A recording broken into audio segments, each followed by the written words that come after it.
Welcome back to my YouTube channel and this is the lecture 12 of C programming series. और आज के lecture में हम बात करने वाले हैं कि डेटा टाइप्स क्या होते हैं और कितने टाइप के डेटा टाइप होते हैं। तो आज के लेक्चर में आपको ये क्लियर हो जाएगा कि डेटा टाइप होते क्या है और हमें उन्हें कैसे यूज़ करना है। अब सबसे पहला सवाल आता है कि क्या एक बॉक्स के अंदर हम सब कुछ स्टोर कर सकते हैं? तो इसका जवाब है नहीं, हम एक बॉक्स के अंदर सब कुछ स्टोर नहीं कर सकते। फॉर एग्जाम्पल, हम पानी की बोतल के अंदर फायर को स्टोर नहीं कर सकते हैं। हम एक स्मॉल बॉक्स के अंदर एक बड़े से टीवी को स्टोर नहीं कर सकते हैं। इन द सेम वे हम हर एक वेरिएबल के अंदर हर टाइप का डेटा स्टोर नहीं कर सकते हैं। हमारे पास बहुत टाइप्स के डेटा होते हैं। हमारे पास में होल नंबर के डेटा भी होते हैं, डेसिमल टाइप के डेटा होते हैं, हमारे पास कैरेक्टर डेटा होते हैं, हमारे पास में स्पेशल कैरेक्टर्स वाले डेटा भी होते हैं। तो हम हर एक वेरिएबल के लिए हर एक टाइप के डेटा में स्टोर नहीं कर सकते हैं और इसीलिए हमारा रिक्वायरमेंट होती है डेटा टाइप्स की। अब डेटा टाइप क्या होते हैं? तो डेटा टाइप हमारे कंप्यूटर को बताते हैं कि किस टाइप के डेटा को स्टोर करना है और उसके लिए कितनी मेमोरी एलोकेट करनी है। अगर मैं बहुत ही सिंपल वर्ड्स में कहूँ तो डेटा टाइप का मतलब होता है डेटा का टाइप। बस इतना ही आपको याद रखना है कि डेटा टाइप हमारे कंप्यूटर को बताता है कि किस टाइप के डेटा को स्टोर करना है और उसे कितनी मेमोरी एलोकेट करनी है। इतना ही होता है हमारा डेटा टाइप। अब डेटा टाइप इम्पोर्टेंट क्यों होते हैं? तो जो डेटा टाइप होते हैं वो हमारे करेक्ट मेमोरी यूज़ बताते हैं कि हमें कितनी मेमोरी को यूज़ करना चाहिए किस डेटा के लिए। एक्यूरेट कैलकुलेशंस परफॉर्म करवाते हैं कि जो हम हमारी कैलकुलेशंस करते हैं वो एक्यूरेट रिजल्ट दे, इसलिए भी हमें डेटा टाइप का यूज़ करना चाहिए। एरर्स को अवॉइड करते हैं और हमारे एग्जीक्यूशन को और भी फास्ट बनाते हैं। अगर मैं रियल लाइफ एग्जांपल्स की बात करूं तो सपोज़ मुझे एक कोई होल नंबर स्टोर कराना है, मुझे कोई एज स्टोर करानी है तो मैं उसके लिए अलग डेटा टाइप यूज़ करूँगा। अगर मुझे सैलरी स्टोर करानी है तो मैं उसके लिए अलग डेटा टाइप का यूज़ करता हूँ। अगर मुझे ग्रेड को स्टोर कराना होता है तो मैं उसके लिए कोई अलग डेटा टाइप का यूज़ करता हूँ। कहने का मतलब ये है कि डिफरेंट डेटा के लिए हम डिफरेंट डेटा टाइप का यूज़ करते हैं। अब डेटा टाइप कितने टाइप के होते हैं, ये सबसे इम्पोर्टेंट टॉपिक है। तो जो सी प्रोग्रामिंग में हमें बिगनर लेवल पे हमारे पास 4 टाइप के डेटा टाइप्स होते हैं, इंट, फ्लोट, डबल और कैरेक्टर। अब हम एक एक करके सभी डेटा टाइप्स को समझते हैं। सबसे पहले हम बात करते हैं इंट डेटा टाइप की। तो जो इंट डेटा टाइप होते हैं वो होल नंबर्स को ही स्टोर करते हैं। होल नंबर मतलब या तो हमारी वैल्यू 0 होगी या कोई पॉजिटिव वैल्यू हो सकती है या कोई नेगेटिव वैल्यू हो सकती है, लेकिन वो डेसिमल वैल्यू नहीं होती है और ना ही वो कोई कैरेक्टर होता है या ABCD इस टाइप का कैरेक्टर हम स्टोर नहीं करते हैं इंट डेटा टाइप में। अगर हम एग्जाम्पल की बात करें तो सपोज मुझे एक एज स्टोर करानी है तो मैं उसके लिए डायरेक्ट लिख सकता हूँ int age equal to 20। Suppose मेरी एज 20 है तो मैंने उसके अंदर 20 स्टोर कराया है। अब इससे हमें 3 चीज़ें समझ में आ गई है कि हमने जो डेटा स्टोर कराया है वो 20 है, हम किस मेमोरी लोकेशन में स्टोर कराया है तो एज नाम का एक वेरिएबल है उसके अंदर हमने स्टोर कराया है, और किस टाइप के डेटा को हमने स्टोर कराया है तो वो इंटीजर टाइप के डेटा को हमने स्टोर कराया है। अगर मैं इसे आपको प्रिंट करके दिखाऊं तो हम प्रिंटफ की हेल्प से इसको प्रिंट कर देंगे। एज इज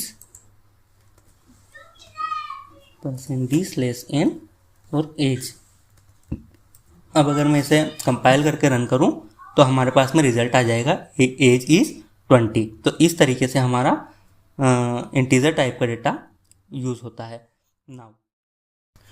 नाउ अब हम फ्लोट डेटा टाइप की बात करते हैं। जो फ्लोट डेटा टाइप होता है वो सिर्फ डेसिमल नंबर्स को ही स्टोर करता है और ये लेस प्रिसीजन होता है डबल से। अब डेसिमल नंबर मतलब जो पॉइंट के बाद में हमारे पास अगर कोई वैल्यू आती है जैसे 2.5, 99.6, 10.75, तो इस टाइप की अगर हमें कोई वैल्यू स्टोर करानी होती है, जैसे हमारे अगर पाई वैल्यू स्टोर करानी होती है, पाई की वैल्यू क्या होती है 3.14, इस टाइप की वैल्यू अगर हमें स्टोर करानी होती है तो हम फ्लोट टाइप के डेटा टाइप का यूज़ करते हैं। अगर मैं फ्लोट के एग्जाम्पल की बात करूँ तो सपोज मुझे प्राइस स्टोर कराना है तो मैं यहाँ पे डायरेक्ट लिख सकता हूँ float price equal to, suppose मुझे 99.20 को स्टोर कराना है और मैं इसको प्रिंट एफ की हेल्प से आपको प्रिंट करके दिखा सकता हूँ कि प्राइस इज %n और प्राइस। और अब अगर मैं इसे कंपाइल करके रन करूँगा तो हमारे पास में प्राइस की वैल्यू क्या आ जाएगी, 99.20 आनी चाहिए। ये हमारे पास में आ गई प्राइस की वैल्यू 99.20। तो इस तरीके से हमारा फ्लोट डेटा टाइप वर्क करता है। Now double data type. जो डबल डेटा टाइप होते हैं वो भी डेसिमल नंबर्स को ही स्टोर करते हैं, बट ये मोर प्रिसीजन होते हैं एज कम्पेयर टू फ्लोट। मतलब कि जो हमारा फ्लोट होता है वो कम मेमोरी यूज़ करता है और जो डबल होता है वो ज़्यादा मेमोरी की यूज़ करता है। लेकिन जो डबल डेटा टाइप होता है वो हमें और ज़्यादा एक्यूरेट रिजल्ट देता है एज कम्पेयर टू फ्लोट। और यही डिफरेंस होता है फ्लोट और डबल के अंदर। डबल का अगर सिंपल मतलब में हम समझें तो फ्लोट का बड़ा भाई हमारा डबल होता है। अगर हम एग्जाम्पल की बात करें तो सपोज मुझे अगर कोई सैलरी प्रिंट करानी है तो मैं उसके अंदर डबल का यूज़ कर सकता हूँ, डबल डेटा टाइप का। डबल सैलरी नाम का हम वेरिएबल बनाएंगे और उसके अंदर सपोज मैं 30,000.75 ये सैलरी को स्टोर करता हूँ। और अब अगर मैं इसे प्रिंट करता हूँ तो सैलरी इज़, अब ये चीज़ अगर आपको समझ में नहीं आ रही है अभी कि हमने %d क्यों यूज़ किया है, %1f का क्यों यूज़ किया है, %f का क्यों यूज़ किया है, तो ये अभी आपको समझने की ज़रूरत नहीं है। इसे हम नेक्स्ट लेक्चर में अच्छे से समझेंगे कि इस इनपुट आउटपुट क्या होते हैं और इन्हें कैसे यूज़ करते हैं। तो यहाँ पे मैं इस चीज़ को प्रिंट करता हूँ और अब अगर मैं इसे कंपाइल करके रन करता हूँ तो हमारे पास में आना चाहिए कि सैलरी इज़ 30,000.75 इस तरीके से। तो ये होता है हमारा डबल डेटा टाइप। नाउ अब हम बात करते हैं कैरेक्टर डेटा टाइप की। जो कैरेक्टर डेटा टाइप होते हैं वो सिंगल कैरेक्टर को ही प्रिंट कराते हैं। फॉर एग्जांपल अगर हमें ए को यूज प्रिंट कराना है या हमें कोई नंबर प्रिंट कराना है या हमें कोई स्पेशल सिंबल प्रिंट कराना है तो उन चीज़ों को प्रिंट कराने के लिए हम कैरेक्टर डेटा टाइप का यूज़ करते हैं।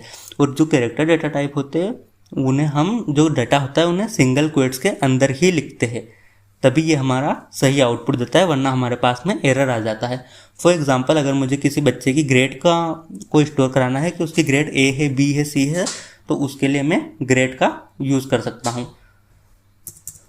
मैं यूज़ करता हूँ कैरेक्टर डेटा टाइप यूज़ करने के लिए हम केयर लिखते हैं, उसके बाद में हम हमारे वेरिएबल का नाम लिखते हैं ग्रेड इक्वल टू, फिर हम एक कोड यूज़ करते हैं और सपोज मुझे ए देना है तो ए। और अगर अब हम इस चीज़ को प्रिंट करा के देखें तो मैं इसको प्रिंट करा सकता हूँ कि grade is %c and grade. और अब अगर हम इसे कंपाइल करके रन करेंगे तो हमारे पास में आउटपुट आएगा ग्रेड इज ए। तो इस तरीके से हमारे डेटा टाइप्स यूज़ होते हैं। ये 4 टाइप के जो मेन बेसिक डेटा टाइप होते हैं, सबसे मेन बिगनर लेवल पे हमें सीखने के लिए जो सबसे मेन होते हैं वो ये 4 ही होते हैं। और भी डेटा टाइप्स हमारे पास होते हैं, उन्हें हम आने वाले लेक्चर्स में जब हम एडवांस लेवल पे जाएंगे तब हम उन्हें ईजिली सीख लेंगे। अभी हमें सिर्फ इतना याद रखना है कि इंटीजर डेटा टाइप होता है, फ्लोट होता है, डबल होता है और कैरेक्टर होता है। इंटीजर डेटा टाइप हम होल नंबर से स्टोर करने के लिए यूज़ करते हैं, फ्लोट का और डबल का यूज़ हम डेसिमल वैल्यूज़ को प्रिंट कराने के लिए करते हैं और कैरेक्टर का यूज़ हम सिंगल कैरेक्टर को प्रिंट कराने के लिए करते हैं। अब कौन सा डेटा टाइप कितनी मेमोरी यूज़ करता है इस चीज़ की बात करते हैं। तो इंट डेटा टाइप होता है वो 4 बाइट की मेमोरी लेता है। मतलब अगर हम कोई एक वेरिएबल के अंदर हम डेटा स्टोर करा रहे हैं, सपोज मैंने एज नाम के वेरिएबल में 20 स्टोर कराया था, तो जो एज नाम का वेरिएबल होता है वो 4 बाइट की मेमोरी एलोकेट करता है। इन द सेम वे जो फ्लोट होता है वो भी 4 बाइट की ही मेमोरी स्टोर कराता है। बट जो हमारा डबल होता है वो 8 बाइट की मेमोरी लेता है डेटा को स्टोर करने के लिए। अगर हम डबल डेटा टाइप यूज़ करके कोई वेरिएबल बनाते हैं तो वो 8 बाइट की मेमोरी एलोकेट करता है। और जो कैरेक्टर होता है वो सिर्फ 1 बाइट की मेमोरी यूज़ करता है किसी भी डेटा को स्टोर करने के लिए, चाहे वो हमारा कैरेक्टर डेटा हो, चाहे कोई स्पेशल सिंबल हो या कोई नंबर हो, वो 1 बाइट की मेमोरी यूज़ करता है। तो ये भी एक याद रखने वाली चीज़ है, बेसिक चीज़ होती है कि हमारी जो डेटा टाइप होता है, कौन सा डेटा टाइप कितनी बाइट की मेमोरी को यूज़ करता है डेटा को स्टोर करने के लिए। नाउ अब हम बात करते हैं कुछ बिगनर्स लेवल पे की गई मिस्टेक्स को। तो सबसे पहले कि हम डेसिमल वैल्यू को अगर हमें स्टोर करानी होती है तो हम इंट का यूज़ कर लेते हैं। तो अगर ऐसी मिस्टेक्स हम करेंगे तो हमारे जो, अगर हम इंट डेटा टाइप का यूज़ करेंगे, जो पॉइंट के बाद की हमारी वैल्यू होगी वो कभी भी प्रिंट नहीं होगी, हमारे पास सिर्फ होल नंबर प्रिंट होके आता है। सेकेंड इज़ कि हम कभी कैरेक्टर डेटा टाइप का यूज़ करते हैं तो हम जो हमारा कैरेक्टर है उसमें कोट लगाना भूल जाते हैं। अगर हम ऐसे करेंगे तो हमारे प्रोग्राम में एरर आने के चांसेस होते हैं। या हम रोंग फॉर्मेट स्पेसिफायर का यूज़ कर लेते हैं। फॉर्मेट स्पेसिफायर जो हम यूज़ करते थे %d, %f, %1f या %c, जो हमने फॉर्मेट स्पेसिफायर यूज़ किए हैं, अगर उन्हें हम रोंग यूज़ करेंगे तो हमारा आउटपुट भी गलत आएगा। हम जो डेटा टाइप यूज़ कर रहे हैं उसके अकॉर्डिंग ही फॉर्मेट स्पेसिफायर यूज़ करना पड़ता है, वरना हमारा आउटपुट गलत आ जाता है। अब वेरिएबल और डेटा टाइप के बीच में का कनेक्शन हम देखते हैं। सपोज मुझे एज प्रिंट करानी होती है तो मैं इंट टाइप का डेटा यूज़ करता हूँ। अगर कोई डेसिमल वैल्यू प्रिंट कराने के लिए मैं फ्लोट का यूज़ करता हूँ। किसी कैरेक्टर को प्रिंट कराने के लिए मैं के टाइप के डेटा को यूज़ करता हूँ। तो हमें इसी टाइप से जो सही वेरिएबल से सही डेटा टाइप के साथ में यूज़ करना चाहिए। अगर हम गलत डेटा टाइप को यूज़ करेंगे, सपोज इंटीजर टाइप के वैल्यू को प्रिंट कराने के लिए मैं फ्लोट टाइप का डेटा यूज़ करूँगा तो उसका कोई भी सेंस नहीं बनता है और हमारे प्रोग्राम में एरर आने के चांसेस भी बढ़ जाते हैं। तो आज के लेक्चर में हमने सब क्या क्या सीखा है कि डेटा टाइप क्या होता है, डेटा टाइप की हमें ज़रूरत क्यों पड़ती है और कितने टाइप के डेटा टाइप होते हैं और क्या क्या होते हैं। तो इंटीजर, फ्लोट, डबल और कैरेक्टर, ये 4 हमारे पास में डेटा टाइप होते हैं। अब एक जो समझने वाली चीज़ है कि हम अगर वेरिएबल का जो नाम होता है वो हमें ऐसा नाम रखना है कि हमें देखते ही समझ में आ जाए कि किस टाइप का वेरिएबल है। सपोज जैसे मैं एज को प्रिंट करा रहा था तो मैंने उसके लिए एज नाम का ही वेरिएबल बनाया था, तो उसे पढ़ते ही हमें समझ में आ गया था कि हम यहाँ पे एज प्रिंट करवा रहे हैं। तो हमें वेरिएबल का नाम कुछ ऐसा रखना है कि हमें ईजिली समझ में आ जाए कि ये क्या वेरिएबल हम बना रहे हैं। अगर हम ABCD जैसे टाइप के नाम रखेंगे हमारे वेरिएबल का तो बहुत सारे हो जाएंगे जब हम बड़े प्रोग्राम्स बनाएंगे और उस हमें बहुत ज़्यादा कन्फ्यूज़न होगा उन चीज़ों को बाद में समझने के लिए कि हमने ये डेटा टाइप, ये वेरिएबल किस लिए यूज़ किया था यहाँ पर। अब नेक्स्ट लेक्चर, आज के लेक्चर में हमने समझ लिया कि डेटा टाइप क्या होते हैं और कितने टाइप के डेटा टाइप होते हैं। अब नेक्स्ट लेक्चर में हम बात करेंगे कि इनपुट आउटपुट क्या होते हैं सी प्रोग्रामिंग में। जो हम printf का यूज़ कर रहे थे, जो हम %d, %f का %c, इन टाइप का जो यूज़ कर रहे थे, इन सबको हम नेक्स्ट लेक्चर में डिटेल में पढ़ने वाले हैं। साथ ही हम यूज़र से इनपुट कैसे ले सकते हैं इस चीज़ को भी हम नेक्स्ट लेक्चर में देखने वाले हैं। तो ये जो चीज़ें हैं ये मैं बहुत ही छोटे लेवल पे भी आपको समझा सकता हूँ, 1-1, 2-2 मिनट में भी बता सकता था इन चीज़ों को, लेकिन मैं डिटेल में इसलिए पढ़ा रहा हूँ क्योंकि बिगनिंग लेवल पे अगर हम इन सब चीज़ों को बहुत अच्छे से सीख लेंगे तो हमारा फाउंडेशन बहुत ज़्यादा क्लियर हो जाएगा। इसलिए अगर आप सी प्रोग्रामिंग सीख रहे हो तो आपको इन छोटी छोटी चीज़ों पर बहुत ज़्यादा प्रैक्टिस करनी चाहिए, ताकि जब हम किसी और प्रोग्रामिंग लैंग्वेज को सीखें तो हमें बेसिक्स सीखने के लिए बिल्कुल भी टाइम नहीं देना पड़े। हमें सिर्फ जो दूसरी प्रोग्रामिंग होगी उसके एडवांस टॉपिक्स को ही अच्छे से सीखना पड़े। जो बेसिक्स होते हैं उन्हें हमें सीखने की फिर ज़रूरत नहीं पड़ेगी। सो आई होप कि आपको ये लेक्चर पसंद आया होगा, और अगर आपको वीडियो थोड़ा भी हेल्पफुल लगा है तो आप अपने फ्रेंड्स के साथ में इसे शेयर करें और वीडियो को लाइक करें और कमेंट ज़रूर करें। And be ready for the next lecture and have fun. Thank you so much.